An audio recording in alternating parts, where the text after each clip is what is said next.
Hello, everybody. Welcome to another episode of Still Roses podcast. This podcast was created for women by women. I am super excited today, not because I have a special guest, but because I have my co-host Melissa with me. I'm like a groundhog. I just keep popping in and popping out and popping in. And like listeners, you all heard it on the last episode that aired, where I kind of gave a little bit of a detail around Melissa and I trying to juggle our schedules with each other and like figure things out. And it has been challenging. Melissa, I think you would agree. It has been challenging trying to line up time for us to actually record together. Children are on opposite schedules, it seems, and Jenny and I are both go-getters. So, of course, our plates are completely full. And then when we try to add in anything extra, it becomes a little bit difficult, but we'd like to be very transparent about it. So, because real women, right? Like this is the stuff that we go through. Right. Like this is real life. This is messy. This is real life. That's why, like, you know, and you've heard me say on other episodes, like you're hearing my voice a little bit more so, but it's only really because like it doesn't mean Melissa's not here. Melissa's still here. Melissa's still in it. She still wants to do this, but it's really 100%. just like, yeah, it's really just a matter of like navigating the schedules. And, you know, what Melissa and I always talk about is basically like be kind to yourself. Like if you're having a bad week, if it's overwhelming, I got you. I got the recording. Don't worry about it. You know, so there's just, it's sort of that ebb and flow. So Melissa's still here, very present. And we're excited to dig in to our topic today. In the interest of full disclosure, this week, so Melissa and I have a hard time connecting in general, even for phone calls, right? Like we're always chasing each other. And so we text a lot. And this week I texted Melissa and all I said was enraged, ... And I said, let's talk on Friday. Right. And then I think what was it, like a day later or 2 days later, I texted again and I was like, enraged times 2, ... And then I just kept like counting through the week and I never actually got to tell Melissa what it was. I'm like in suspense, like we were playing phone tag literally all week. And I was like, wait, I need to know the deets. Like, what's going on? And it was what's really funny is like we were literally playing phone tag right up until about 10 minutes ago when we legitimately. Like, so this is reality. What I'm about to say, and we don't usually, I don't usually go into this level of complaining, but I'm going to do it because, you know, real life. It is what it is. But I also think this is going to be something that, like, to be perfectly honest, I feel like it's going to resonate with some of you, honestly, in all honesty. So essentially, I have a very hard time with like asking for help in general, right? Like we all know this. I've self-admitted, like I have a problem here. Literally her appendix bursted because she didn't want to. That was a really long time ago. It was really. But I just wanted to put it in perspective. You wanted to put you want to set the tone. Thank you for that. Making me sound nuts. I sound like a lunatic. Yeah, no, so I have a problem. My appendix had burst, but that was many years ago. Anyway, she has improved. She's a little bit better now. Yes, a little bit better. But so when I do ask for help, though, these days, this past like 6 months or so, I've been really trying to stop being like that. So when I ask for focus time or when I say I need help, I really mean that. And I'm not one to be like, oh, I just need help because I want to just take a nap, which sometimes I do want to take a nap, but neither here nor there. So last weekend, I said, I need some help to my husband. I was like, I need help. I need you to watch the kids for a couple hours, like pay mind to them, pay attention to them. I really need some focus time. Because what I've been trying to do is podcast weekend, one day on the weekend, and then during the week, I'm kids, schoolwork, regular work. So that's what I'm trying to do. So I gave a heads up that I needed this time. I gave a reminder that I needed this time because we all, you know, if you're married, you know why I had to do that. Just in general, you know why. And then the day of, I was like, in the morning, I was like, I need this time today. So, you go do your thing in the morning, but after lunch, I need this time. And I got yesed every single time, except for when it came down to actually letting me get some focus time. I sat down at my desk. I'm not even kidding. I went to go into my office and I popped my head in to where my husband was hanging out. And I was like, hey, I'm going to go to the office. He's like, well, how much time do you need? I was like, about 2 hours. He's like, oh. And I was like, what? I've been warning you for like 3 days. I was like, I need some time. So in my head, I was already like, all right, well, how can I speed this up? I was already thinking about sacrificing the time that I had wanted. Now, for me, working on the podcast is, it's like my creative space. This is my space to really create something, and it's something that really brings me a lot of joy. So it's like self-care. It's not work to me. It's like self-care, like pulling stuff together for the podcast. So I sat down at the desk, and I'm not even kidding. 30 seconds after I sat down, the kids were downstairs playing. 30 seconds after I sat down, there was an explosion of crying and screaming, and two out of the three kids just screaming. Now, it was so severe that my husband and I both went running down the stairs because I honestly thought someone broke an arm. Like, that's how badly they were screaming. Turns out no one broke anything. They were playing, that game where you balance on like a balance beam and then you try to push each other off with like a sword or a baton or whatever it Yes. is, like a gladiator situation. They were Mm-hmm. doing that to each other and had managed to both hit each other at the same time on the tip of their finger. Like, it wasn't even like on their head. It was like just like a hit on their hand. And it just hurt them and it startled them and they flipped. And so we went running downstairs. Everything was fine, but they had flipped out. So I'm already annoyed because I feel like I'm now losing time that I had wanted for myself. And I could already sense from my husband that he was like not in it and just wasn't in the headspace. And so I caved and I was like, all right, screw it. I'm going to give up the time that I had asked for and I'm going to take the kids out. Like, they're cooped up. Let me take them out of the house. So that was the first time I texted. But then it happened like 3 other times in the week where I was like, I just need some freaking focus time. And I know I am not the only married person to have this problem. So Melissa, I'm going to let you talk a little bit because they don't get to hear from you enough. Go in, weigh in. Oh, yes. No, absolutely. I think um, now I've heard that these fairy tale marriages exist where that isn't ever an issue, but that is not Do not you the know case. anybody that like, do you I know a real don't. I person? actually don't. It's like, like when you hear like, oh, a friend of a friend or my third cousin's best friend or it's always so far removed that I don't know an actual person that has a situation where they don't have that frustration. Um, but yes, no, I completely understand that frustration deeply. And we were just talking about this before we started recording. I was like, and I think now I have to give the hubbies some credit. Like, part of why I think I do get frustrated with that in particular is because my work is more remote and it's more flexible. So Mhm. I don't I mean, I have a little bit of a set schedule, but my day to day is extremely more flexible and I'm able to do work from home significantly more. Um, Matt's job, he does have to go to the office. I was just telling Jenny, very proud of him. He got a promotion this week. And I said to her, I was like, listen, I don't want to sound like a bitch, but at the same time, every time he gets promoted means he's out of the house more and Mhm. more for longer periods of time. He's responsible for more people, and that means that I'm on my own with Mia from 7:30 in the morning till 4:30, and then he usually wants to go to the gym to decompress.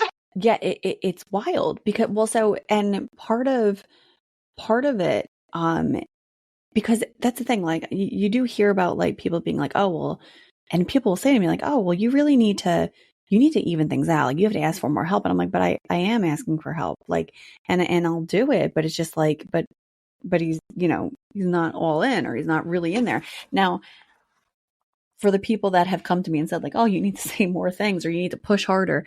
Yeah, sure. But do I want to be fighting and screaming all the time? No, not really. Like, I don't want to be in a pissed off mood all the time about this. That's, you know, I'm very much of the mindset of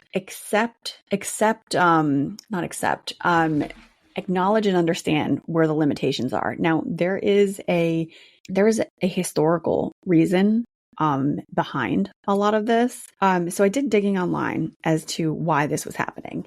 And, you know, you heard me say it on on the previous episode that like there has been an ingrained like idea, like Darwinian theory. And that's how you know, like, this is like dating all the way back. There has been this ingrained idea from ages ago that men are smarter and stronger than women. Now here, like, wait for this. It's gonna, like, I'm gonna bring it full circle. So men are stronger and smarter than women. I clearly don't believe that, but in any way, there was this theory that, and it's because of natural selection, because men are put into more dangerous situations, and because of that, only the strong survive, and the cream of the crop rise to the top, right? And that women, because women were not put in these dangerous situations, there wasn't natural selection. And so we're left with dummies and weaklings and people that can just be pushed to the side because it's like, oh, she really can't manage this. You know, it's too much for her simple mind to comprehend. And so, like, that's sort of like the baseline, right? So when you take a step back out of that, right? Take a step out of that and start thinking about what does that translate to for how men act today. Now, majority of housework statistically always falls to the woman. Now, no matter who the couple is, the housework falls to the woman. It just kind of is what it is. And the reasoning behind that, again, is because men were originally, quote unquote, meant to be out hunting, whatever, and then out working and bringing home the bacon and out, you know, bring home the money. Now, because of all that, because of all that history, it's so well ingrained, and it's taught across generations that women need to deal with the household stuff. Doesn't matter if they're working, because that is new. None of that other stuff matters. It doesn't matter that you're, you know, a CEO or whatever. None of it really matters. What matters is that in men's minds, they're still the stronger, smarter sex. And thus meaning that no matter what the woman is doing, that she is the lesser of the partnership, and then is just responsible no matter what she's doing. So it's really just saying, like, and kind of bringing it all full circle for you, that, like, you know, there's a very deeply ingrained thought there that the men are meant to, like, go and work and come home and rest, and the woman is meant to take care of everything else. And it's so out of place now in society because women are out working too. Like, there's a lot of statistics coming out now that are saying that women are now becoming the breadwinners of the household, and men are actually taking the back seat. That's like a new thing here. If you look up the history of how women have been, you know, in feminism, if you look up the history of feminism, you're going to see dates as early as, I think I had a website up. I was putting together a whole bunch of materials. There are things, discriminatory things that happened in 2020. Like, I mean, I'm talking, like, these are like actual fact-based dates that I have been researching that are like wild. Like, they're, you know, for example, you know, the Fair Pay Act. If you happen to find out that you are, you know, a supervisor and you're being paid $45,000 a year, and then you find out that your male counterpart is making $60,000 a year, you can only bring that information to court or to a lawsuit or whatever, if you find that out within 180 days of your first paycheck, if you don't find that out within that 180 days, guess what? You're out of luck. Now, I don't know. Isn't that wild? And that was let me tell you something. That was in 2009. This fact that I had found the federal law expands workers' rights to sue for pay discrimination. That was in 2009. So prior to 2009, this didn't even happen, which means like this has been going on for decades. And yet it was just recent where it's like, oh yeah, I guess we should maybe put a law into place for that. So my point here with providing all that background information is that the whole, oh, I'm pissed off because my husband didn't come home and help me with the dishes. There's a reason for that. So like, let's like really level set here, because I am not, I don't want anyone to get the wrong impression here. Like, I am not the kind of wife that's like pressing my husband to be like, oh, we need to be doing things equally. You're folding the laundry, you're doing dishes. Like when we were dating, we set the tone of no, like I am choosing to be homemaker Jenny, but also professional Jenny. That's my choice.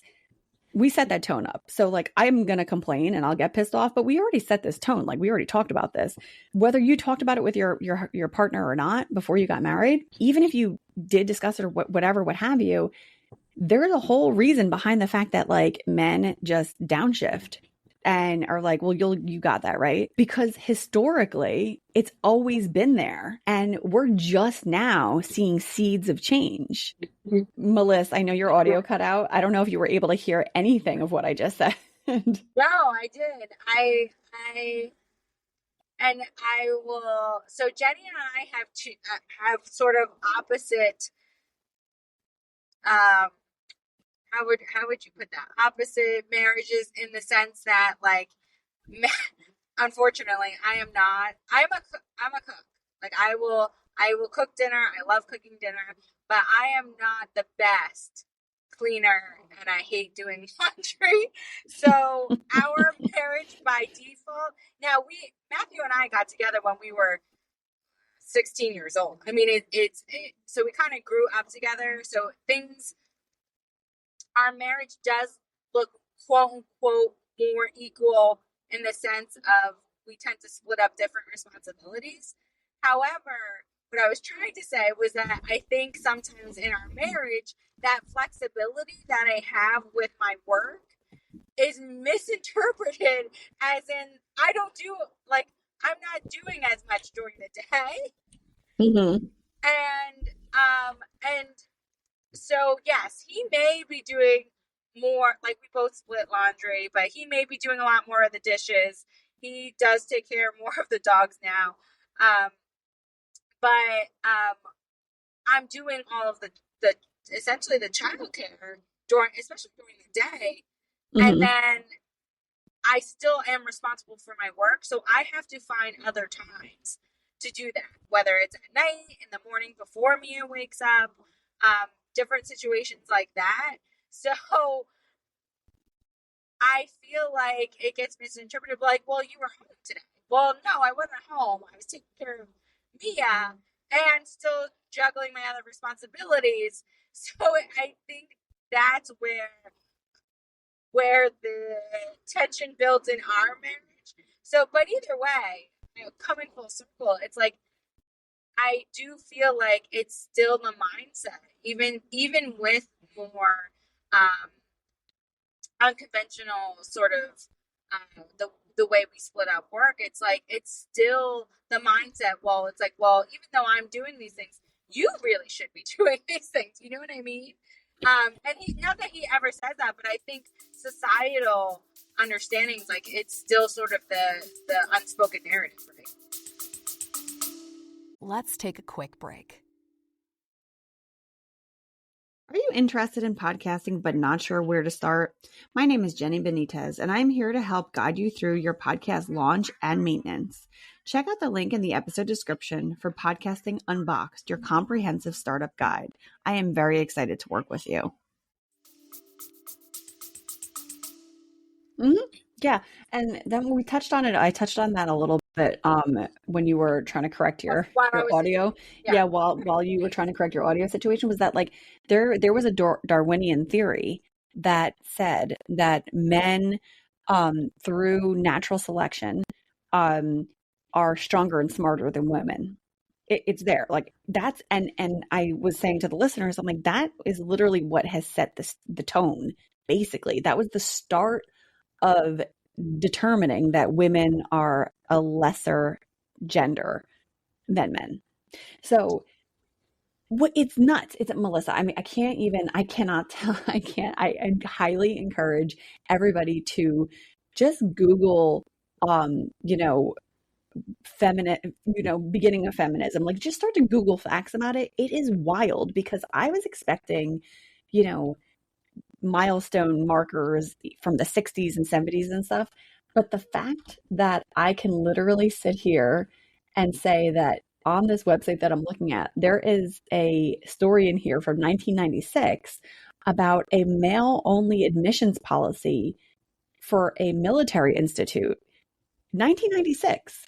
And that the women battled this and said we want to be admitted as well, but it was like, oh no, but you guys are so simple, like you get your own school down the road in 1996.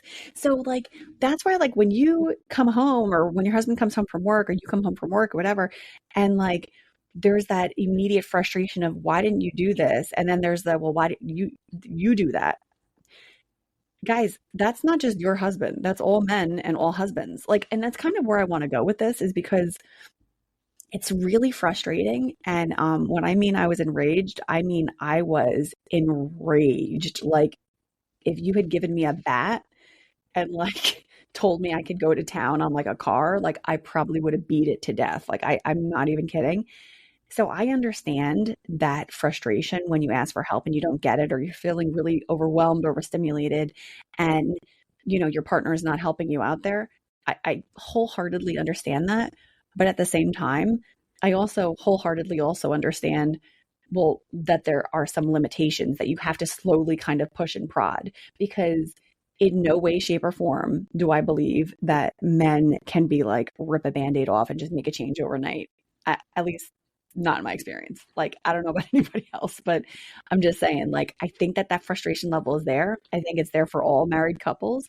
I don't think people talk about it because nobody wants to say, my husband doesn't help me. Everybody wants to pretend like their husbands are perfect. My husband's amazing. I love him so much. He's fantastic. He's my best friend. He just talked me off the ledge a couple of minutes ago because I was really getting upset.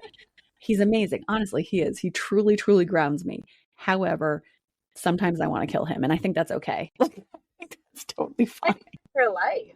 Like if people are really being honest, and unless again you're one of these 3 times Not fairy tale situations, like I think that's just honesty. And again, my husband does do like close, like we split things pretty evenly, but I think it again relates back to sort of the mental load of being a woman, the mental load of being a mother in particular, that it's just,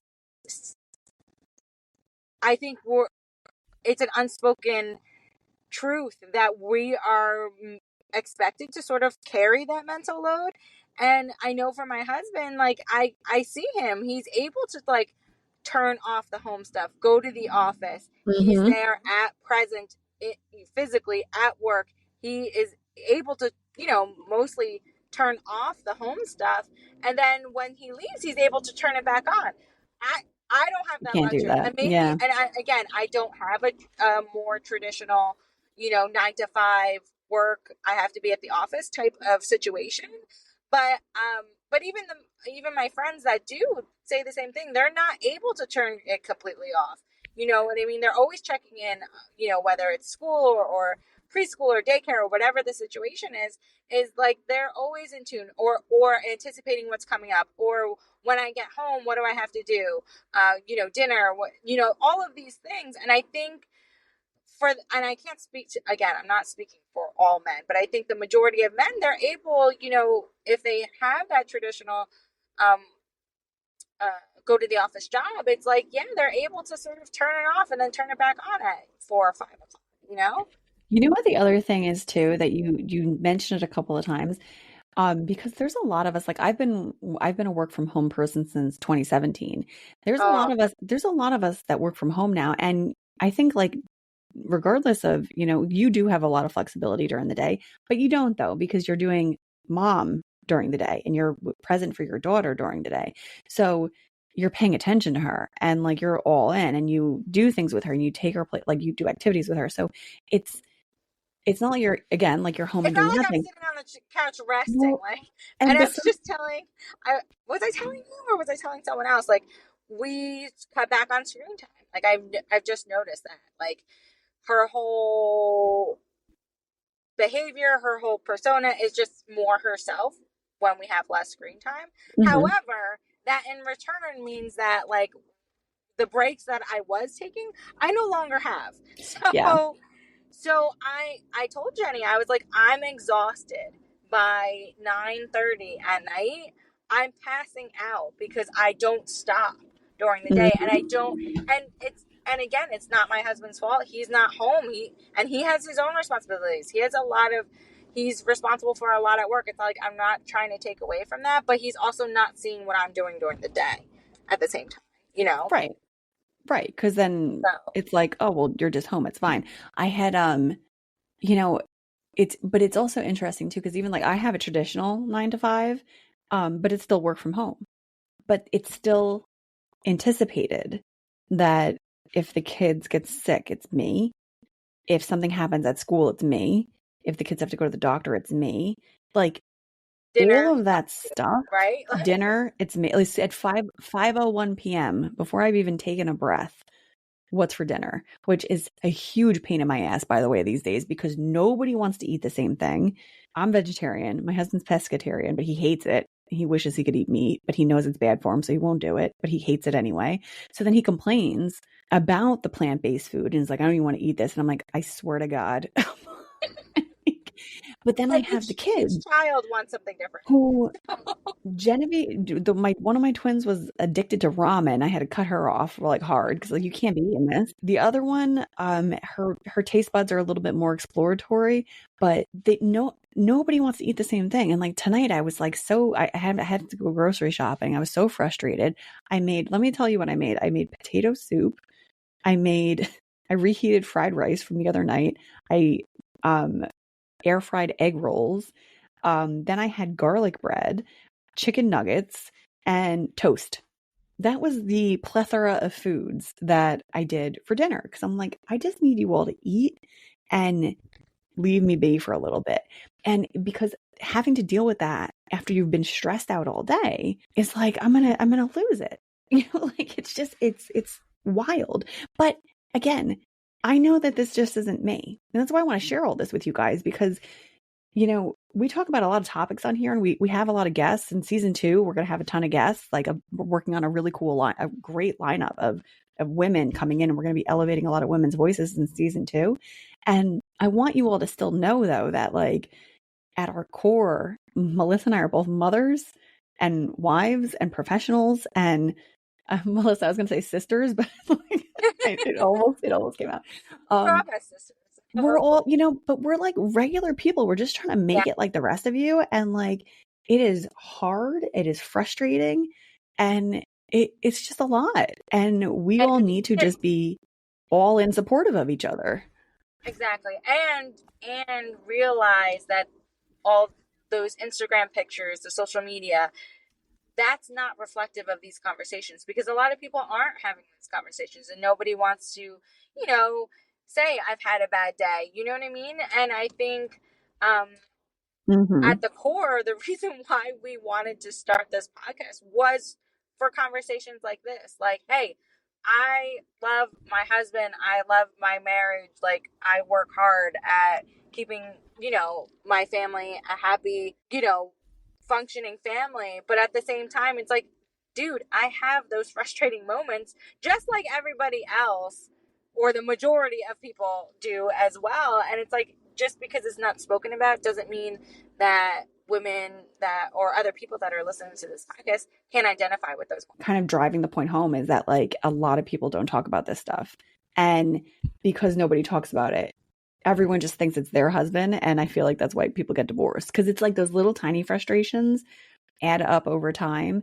And at first it feels like, okay, well, he didn't help me out this weekend or whatever. But then in a year, if for a year of these little frustrations, if you never talk about it, then it bottles up and then it becomes a problem. And it might not be as severe as you think. Because as I said, I am certain that it's all husbands. And like, I'm going to make that broad claim. I'm going to hope that somebody messages us and tells me otherwise. If your husband is wholeheartedly 50% in, and you never have to really ask for help, that they're always in it. And with I'm not just talking kids, I mean, housework, cleaning, the whole 9 yards. If your husband is 50% in and you truly don't have, you have that, I'd love to talk to you. I'd love you to be a guest. I want you to come on here and I want you to tell all of us what you did, how you accomplished that, because it might be too late for me because my husband's old, but it may not be too late for someone else. You can't teach an old dog new tricks, but you can certainly train a puppy, and somebody else might be saved. All the frustration. You gotta love them though. You gotta love them. Melissa. Oh, so, we actually didn't explain the technical. So hopefully the technical difficulties can be cleaned up in post-production. But the reason why we keep talking about the technical difficulties is because the only time that we could find where our schedules were matching up was when Melissa was driving from her hair appointment to the grocery store. So we're here for you guys always, and we'll continue doing this. And we hope that you guys, let us know your thoughts. If you have been one of our weekly listeners, we really would love it if you can go in wherever you're listening to the podcast, leave us a review, leave some comments. We really would love to see some reviews coming in as well. So if you're in it and you're listening, please leave us a review. We would really love that. I mentioned season 2, we are gearing up the guest list and starting recordings this year. Season 2 would be launching in January of next year. So we're very excited about that as well. So stay tuned for all of that. And really, really, truly grateful that all of you are hanging in there with us and that you find value in this and that you continue to listen. We're very appreciative. Okay. Thank you all for listening and take care.